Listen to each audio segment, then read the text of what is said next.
გამარჯობა, მეგობრებო, მე ისევ ვიღებ ვიდეოს მეორე ნაწილს.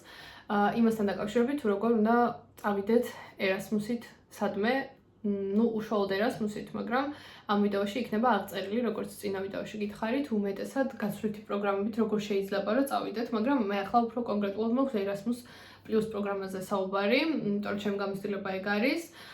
და პირველ ვიდეოში მე უკვე ვისაუბრე უშუალოდ იმასთან დაკავშირებით, თუ რა დოკუმენტები არის საჭირო და რა დოკუმენტები უნდა მოვაგროვოთ, რომ მივიღოთ და გავგზავნოთ უბრალოდ აპლიკაცია, მაგრამ ასევე ძალიან მნიშვნელოვანი არის შემდეგი ეტაპები და ამ შემდეგ ეტაპებს და დღევანდელ ვიდეოში მოგიყვებით. პირველი ძალიან მნიშვნელოვანი ეტაპი, რომელიც ამ შემთხვევაში უნდა გავითვალისწინოთ, ეს არის ის, რომ როდესაც გავგზავნით ჩვენს დოკუმენტებს, ამის მერე იწყება ინტერვიუ და ეს ამ ინტერვიუს შესახებ მოგდით აუცილებლად მეილი. და ჩემი მნიშვნელოვანი გაფრთხილება იქნება, რომ ყოველთვის შემოწმოთ სპამები, იმიტომ რომ ყოველთვის მე ორივე შემთხვევაზე, ანუ ორივე გაგზავნაზე მქონდა გამოცდილება ის, რომ სპამებში ჩავარდა და ძალიან გვიან გავიგე ინტერვიუს შესახებ. ამიტომ პირველი ჩემი რჩევა იქნება ის, რომ როცა ერასმუსით, ანუ რა ვიცი, როცა აკეთებთ მოკლედ ამ თქვენს გაცვლის პროგრამაში, როცა მონაწილეობთ და იღებთ, ყოველდღიურად შემოწმეთ სპამები, რომ რამე მნიშვნელოვანი ინფორმაცია არ გამოგრჩეთ. ეს იქნება ჩემი ერთ-ერთი მთავარი რჩევა.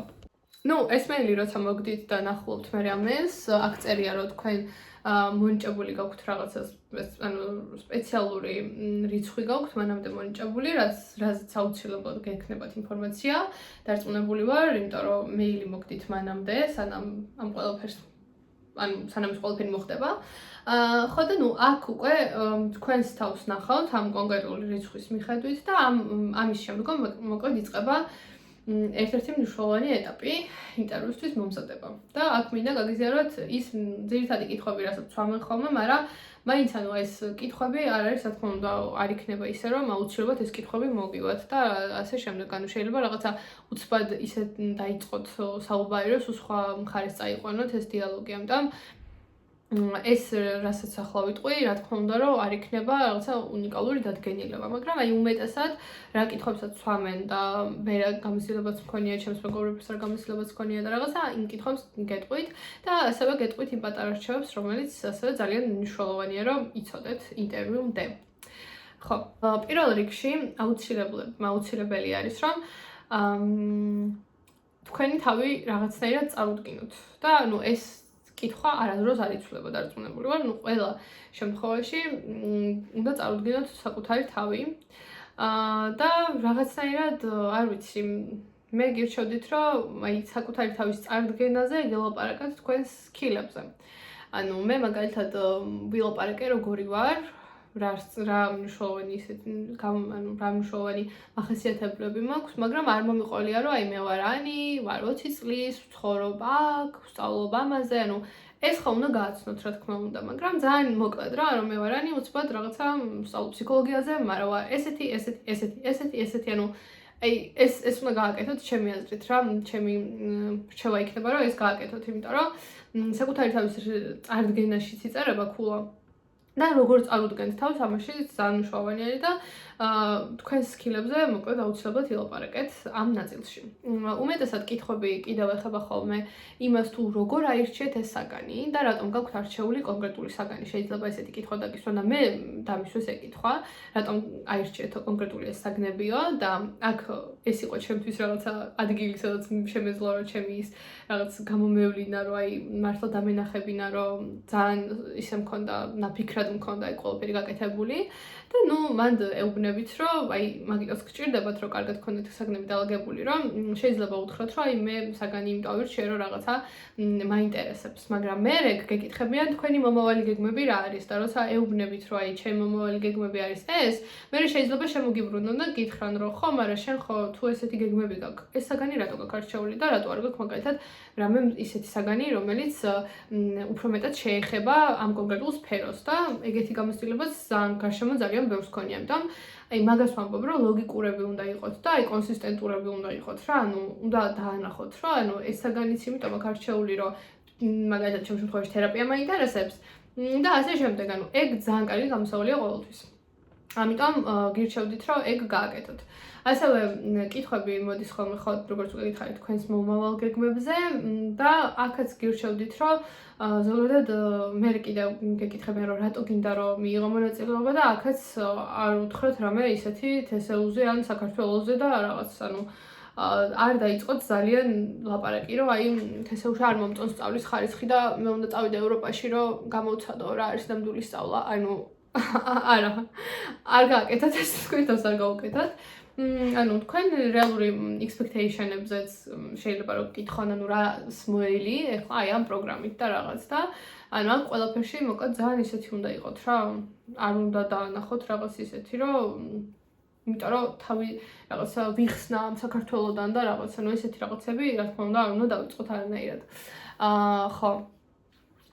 და ეს კითხვები შეიძლება რომ მოგივიდეს და ხშირად ეს კითხვები მოდის ხოლმე რეალურად. ხა მე მაგალითად ეგ კითხვები მომივიდა ზუსტად, რომ აი რა არის შენი მოლოდინები, ასე შემდეგ და ასე შემდეგ. ასევე ესეთი კითხვა დამისვეს მე, რატომ მაინც და მაინც ეს კონკრეტული უნივერსიტეტი. გეკითხებიან კონკრეტულად რომელი უნივერსიტეტი მოგწონს.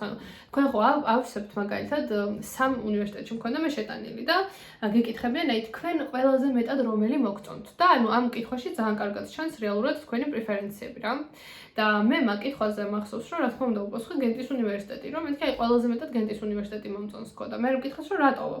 და აი ამ კითხვაზე იყავით კარგად მომზადებულები და ჩემი რჩევა იქნება რომ მანამდე გააკეთოთ პატარა რისერჩი, უშუალოდ ამ უნივერსიტეტზე შეაგროვეთ ძალიან ბევრი ინფორმაცია. მაგალითად, მე ამ უნივერსიტეტზე ვიცოდი ძალიან ბევრი ინფორმაცია, რომ ქონდათ რაღაცა ფილმის კლუბი ქონდათ, სადაც ფილმებს იღებდნენ, ასევე ქონდათ ჯგუფი ყავთ, რომელიც უნივერსიტეტს ყავს თავისი ჯგუფი და მღერიან. კიდე რაღაცა ისეთი მოხალისეობრივი აქტივობები აქვთ ხოლმე ძალიან ხშირად და ასე შემდეგ. მე კითხვა რომ დამისვეს, რომ აი მაინც და მაინც გენტის უნივერსიტეტი რატო? ეს კითხვა დავყავი ორ ნაწილად და ვუთხარი, რომ თან მაინტერესებს ის საგნები, რასაც მთავაზობთ და ძალიან საინტერესო არის ჩემთვის. მეორე ის იმის გამოც რომ მე რაღაცა ფილმები და რეჟისურა მომწონს და რეჟისორობა და რაღაცა მომწონდა და ფილმები ძალიან მიყვარს და რაღაცა და ამაზე შემომიტრიალეს და მკითხეს რომ ხო აბა რომელია შენი საყვარელი რეჟისორი და ესეთ ინტრიგნულ კითხვებს ყოველთვის ელოდეთ და რასაც იტყვით ხოლმე ძალიან კარგად დაფიქრდით, იმიტომ რომ შეიძლება ისე შემოგიბრუნო რომ ძალიან გაგაჩვმან რა.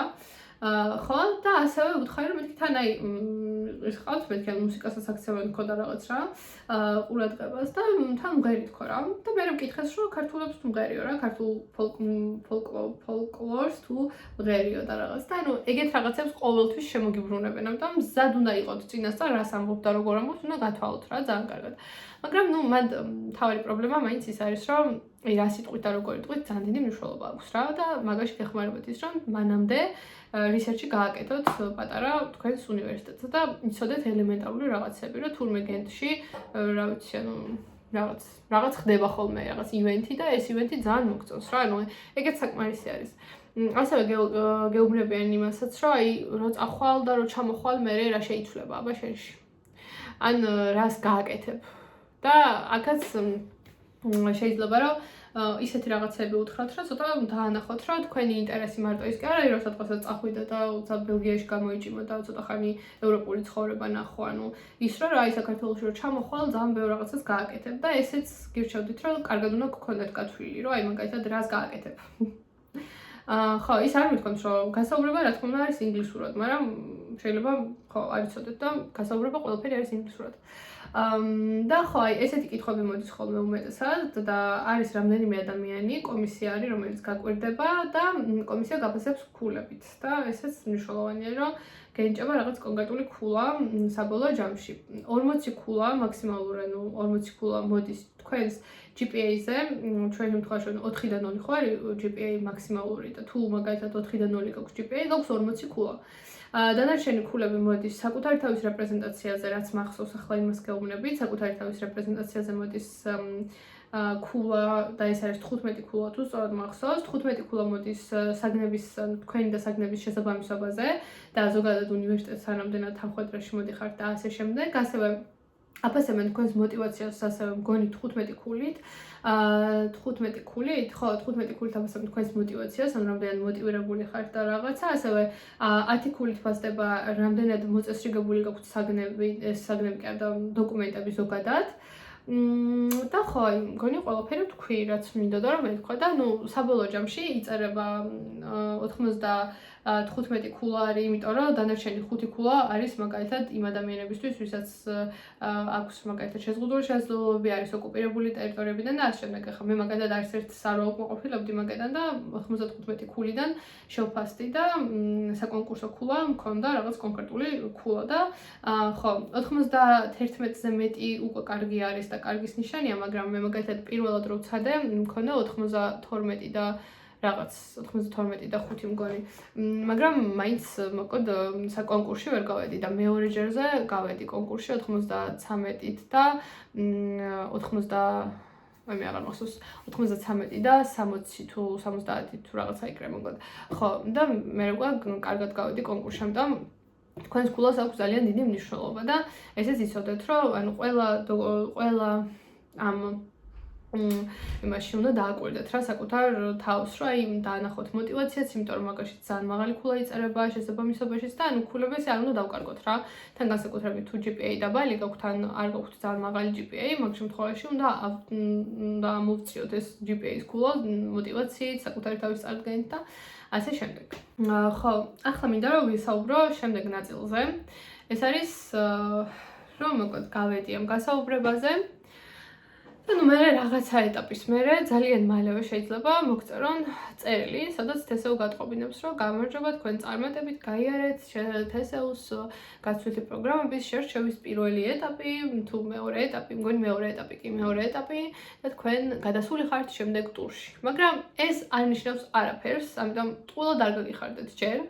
ეს ნიშნავს იმას, რომ შეიძლება ხა ჩემ შემთხვევაში მომწეროს, რომ გენტის უნივერსიტეტის შერჩევის ის მე რაც მინდოდა იმაში მოვხდი, მაგრამ ახლა რა ხდება? ანუ როცა გენტის უნივერსიტეტი ადასტურებს ჩემს კანდიდატურას, ეს ხდება მაგის მერე, რაც TSU-მ დაამიდასტურა ჩემი კანდიდატურა. ანუ ნახეთ, TSU-მ დაამიდასტურა კანდიდატურა წერილით, რომ გილოცავთ თქვენ გაიარეთ ესა და გადახვიდეთ შემდეგ ეტაპზე. ანუ ეს არ ნიშნავს იმას, რომ მე აპრილში გენტში მივდივარ. ანუ ეს არ არის. ამიტომ ჯერ სიხარულს ავტეხთ და ჯერ ძალიან უგაგუხარდება, იმიტომ რომ ჯერ ყველაფერი წინ გვაქვს. და რა ხდება ახლა აქ ხდება ის, რომ ამის მერე, როცა ეს წერილი მოგივათ, ეს ნიშნავს იმას, რომ უბრალოდ TSU-ში ამ ლექტორებმა ვინც შეგაფასეს, ამათ მოეწონათ. ეს ძალიან კარგი ამბავია. მაგრამ შემდეგ უკვე გადავდივართ მეორე ეტაპზე, რაც ნიშნავს იმას, რომ ახლა უნდა დაველოდოთ უშუალოდ ოფიციალურ მეილს, რომელიც იქნება უშუალოდ მიმღები უნივერსიტეტისგან. მაგრამ ჩემს შემთხვევაში მიმღები უნივერსიტეტისგან მოხდა სულ სხვა რაღაც, რასაც მეუბნებოდნენ მანამდე და ეს აუცილებლად უნდა იცოდეთ. ანუ როცა მოგივათ TSU-სგან მეილი, მე როცა მომივიდა TSU-სგან მეილი, ველოდებოდი გენტის უნივერსიტეტს. ველოდე ამდენი ხანი, არა და არ ჩნდებიან, თან ნერვიულობ, არავის არ წერენ, ხმას არ იღებენ და ამის მერე უკვე რაღაცა 5 დღეში დავიწყე ამითი აწიოკება, რომ მეთქი, აი, გამარჯობა, მე ვარ ქართველი, მომივიდა TSU-სგან თანხმობა, რომ მე მიმიღეს, მაგრამ თქვენი მეილი არ მომდის, რა გავაკეთო, ერთ მეილზე მივწერე, მეორე მეილზე მივწერე, მესამეზე, მეოთხეზე, მეხუთეზე და აი, მე-6-ზე მიმასვხეს. და მწერენ, რომ იმისათვის, რომ თქვენი კანდიდატურა დაფიქსირდეს ჩვენს უნივერსიტეტში, აუცილებლად უნდა გაიაროთ ჩვენს პლატფორმაზე, უნდა დარეგისტრირდეთ ჩვენს პლატფორმაზე, რომელიც იყო ოაზისის პლატფორმა გენტის უნივერსიტეტის შემთხვევაში და უნდა დარეგისტრირდეთ და უნდა იმას ქნათ, რა ქვია, თქვენი კანდიდატურა თქვენივე უნდა წარადგინოთ რა. და ამ კანდიდატურის წარდგენაში იგულისხმობდა ის, რომ ჩემი მეილით, TSU-ს მეილით შევქმენი ცოტა ხანი ოაზისი, ამ ოაზისზე შევქმენი რაღაც ჩემი პროფილი, ამ პროფილზე შევიტანე მნიშვნელოვანი ინფორმაცია, ეს იყო personal information-ი და ძალიან ბევრი სხვა რაღაცა და ამ პირადი ინფორმაციის და რაღაცების მერე უკვე ყველაფერი, ჩემი learning agreement-ი რაც მქონდა, ასევე სამოტივაციო ახლიდან, სარეკომენდაციოდებიდან, ყველაფერი რაც დამჭირდა TSU-ში, მომთხოვეს აქაც. და მე გავგზავნე ჩემი კანდიდატურა. და ამ ყველაფერს მე უნივერსიტეტი თვითონ გაგვალიანებს, რომ გავგზავნე კანდიდატურა რამდენიმე დღეში, დაახლოებით 2-3 დღეში მომივიდა გენტისგან ოფიციალური მეილი, რომ გილოცავთ თქვენ მიგიღეთ ჩვენს უნივერსიტეტში. მაგრამ მაინც კიდევ არ გვიხარია ჯერ, ველოდებით შემდეგ ნაბიჯებს უნივერსიტეტისგან და რასაც აუცილებლად უნდა დაველოდოთ არის საგრანტო ხელშეკრულება. ანუ letter of invitation ინიშნავს იმას, რომ ეს არის მოწვევის წერილი, რაც მომივიდა მე მას შემდეგ, რაც ოაზისზე დავრეგისტრირდი, როგორც უკითხავთ 4 დღეში მომივიდა ეს მოწვევის წერილი, რომ აი გილოცავთ ჩვენ მოგვეწონეთ ისა ესა რაღაცა და ასე შემდეგ. მაგრამ მაინც მე გირჩევდით ჩვენი ერთ-ერთი ჩვენი მოკლედ ცოტა ისეთ გამოცდილებით გირჩევდით, რომ დაელოდოთ ჯერ კიდევ საგრანტო ხელშეკრულებას იმისათვის, რომ ზუსტად დავწმუნდეთ, რომ მართლა მიგიღოთ უნივერსიტეტმა. საგრანტო ხელშეკრულება ეს არის ხელშეკრულება, რომელსაც თვითონ უნივერსიტეტი გიგზავნით თქვენ ოფიციალური მეილის საშუალებით და გეუბნებათ, რომ ანუ ამ საგრანტო ხელშეკრულებაში წერია ესეთი რაღაც, რომ მე ესა და ეს უნივერსიტეტი თანხმობას ვაცხადებ, რომ ანი თეთრაძეს დავაფინანსებ ყოველთვიურად ამდენი ევროთი. ანუ ეს არის სასწავლო ხელშეკრულება, რომელიც ყოველთვის ყველგან დაგჭირდებათ, აი ყველგან ვიზაზეც და ყველგან ყოველთვის დაგჭირდებათ და ძალიან მნიშვნელოვანი ის არის და ამიტომ უნდა დაველოდოთ ჯერ უნივერსიტეტს მაინც, რომ აი ხო მართლა დამაფინანსებს, ხო მართლა მიმიღო და ასე შემდეგ, იმიტომ რომ შეიძლება რომ საერთოდ საგრანტო ხელშეკრულებამ არ გამოგიგზავნოთ უნივერსიტეტმა. ამიტომ აი საგრანტო ხელშეკრულებაც რომ მოგივათ, აი მე უკვე შეგიძლიათ ამოისუნთქოთ და თქვათ, რომ უკვე გენტის უნივერსიტეტში ვარ, აპრილში მივდივარ. ეს არის მნიშვნელოვანი ეტაპები. ეს ეტაპები იმიტომ მოვყევ ხა ესე ძალიან სპეციფიურად და ძალიან დეტალებში და რაღაც რა. ძალიან ხშირად ამბობენ, რომ აი თესეურო მეილს მოგწერს, ეგ მეილი უკვე იმას ნიშნავს, რომ აპრილში გენტში იქნები. მაგრამ ეს ასე არ არის, მეგობრებო, არავინ არ მოგატყუოთ, იმიტომ რომ ყველაფერი ბოლოს მაინც ხდება უნივერსიტეტო მიმღებ უნივერსიტეტზე და მიმღები უნივერსიტეტი იღებს მაინც გადაწყვეტილებას და არასდროს არ იცით, როდის გეტყვით მიმღები უნივერსიტეტი, რომ უი თქვენ ვერ დაგაფინანსებთ. ანუ არასდროს არ იცით ეს, ამიტომ თავი რომ დავიზღვიოთ და რაღაცა ძალიან ისეთი მოლოდინები არ გქონდეს, რაც მე შეიძლება ჩაგვეფუშოს და ასე შემდეგ, აუცილებლად ველოდებით მიმღები უნივერსიტეტისგან ოფიციალურ მეილებს და აუცილებლად ველოდებით საგრანტო ხელშეკრულებას. ასევე გაითვალისწინებთ, რომ შეიძლება თესეულ გითხრათ ესეთი რაღაც, რომ დაელოდეთ მიმღები უნივერსიტეტის მესიჯს, მაგრამ თქვენ არ უნდა დაელოდოთ, იმიტომ რომ მე რო დაველოდებოდი, ახლა აქ არ ვიქნებოდი. ანუ მე რო მომეთმინა და მე თქვა, რომ კაი, მოდი ახლა დაველოდობა გეტი, როდის მომწერს, ანუ ახლა მართლა არ ვიქნებოდი აქ, იმიტომ რომ არსებობს სპეციალური დედლაინი და ამ დედლაინში უნდა ჩაჯდეთ, რომ თქვენი კანდიდატურა წარუდგინოთ თქვენს მიმღებ უნივერსიტეტს, ანუ გენტის უნივერსიტეტს. მე ამ დედლაინში თითქმის ჩავეტიე, აი ძლივს ჩავეტიე ეგეც და კიდე კარგი რომ მაინც კარგად გავაკეთე ყველაფერი და მაინც შესაბამის დროზე მოკლედ მივედი და გავუგზავნე ჩემი კანდიდატურა. ამიტომ როცა კი მოგივათ ესეულს მეილი, ანუ ერთი მეილის გაგზავნა უნივერსიტეტში არაფერი არ არის, ხო? ანუ გავუგზავნეთ ეგრევე, მე ხა გენტში გავუგზავნეთ, თქვენ რა სადაც მიდიხართ იმათ გავუგზავნეთ. რომ აი მე ეს ქართველი ვარ, ესეო მითხარ, ხო, დაბა, რა ვქნა ახლა აბა, თქვენ ხო არ გინდათ რამე რო შევავსო, იმიტომ რომ ვიცი რომ რაღაცებს ავსებინებენ ხოლმე. ანუ თან მარტივია რა და ანუ ეს ძალიან გაგიხარგრძავთ, უფრო სწორად შეგიმცირებთ პროცესს და უფრო ნაკლებად განერულებთ და ასე შემდეგ. ამიტომ აუცილებლად კიდევ ერთხელ ვიმეორებ, მიწერეთ მიმღებ უნივერსიტეტს, რომ აი ააწიოკეთ. აი როგორც მე ავაწიოკე. რომ დღეში 100 მეილს უგზავნიდი, რომ გამეცით პასუხი სად დავრეგისტრირდე თუ არ დავრეგისტრირდე თუ დაგელოდოთ თუ რა ხდება. აი ეს გჭირდებათ რა. აი ეს შინაგანად უნდა იყოს ეგეთები, რომ აი ყველა უნდა ააწიოკოთ რა, თორე თუ არ ააწიოკებთ არავის, ან თქვენი საქმე არ გაკეთდება. ხო. მოკლედ, აქ დავამთავრებ ახლა ჩემს ვიდეოს. ეს იყო უშუალოდ იმაზე საუბარი, რომ აი როგორ რას ველაკეთებთ შემდეგ ნაბიჯები რა არის და მნიშვნელოვან ეტაპებზე ვისაუბრე. შემდეგი ვიდეო უკვე იქნება ვიზაზე და ვიზის აღებაზე. ძალიან რთულ პროცესზე, განსაკუთრებით მაშინ თუ ვიზას ვერ გააკეთებთ საქართველოში და გააკეთებთ თურქეთში, იმიტომ რომ არის ქვეყნები, სადაც უბრალოდ თურქეთში უნდა გააკეთოთ ვიზა და საქართველოში არ გვაქვს საელჩო, ამიტომ შემდეგი ვიდეო იქნება ვიზაზე.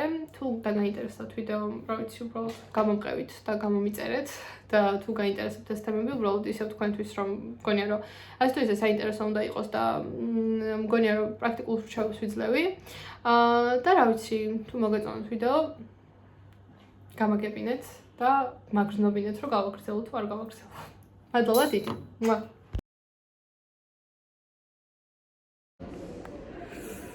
აბა გამოიცანით სადوار. ვერ გამოიცანთ. ან გამოიცანით უკვე ჩემი სახით. დარჩენილია სულ რაღაცა 9 წუთი.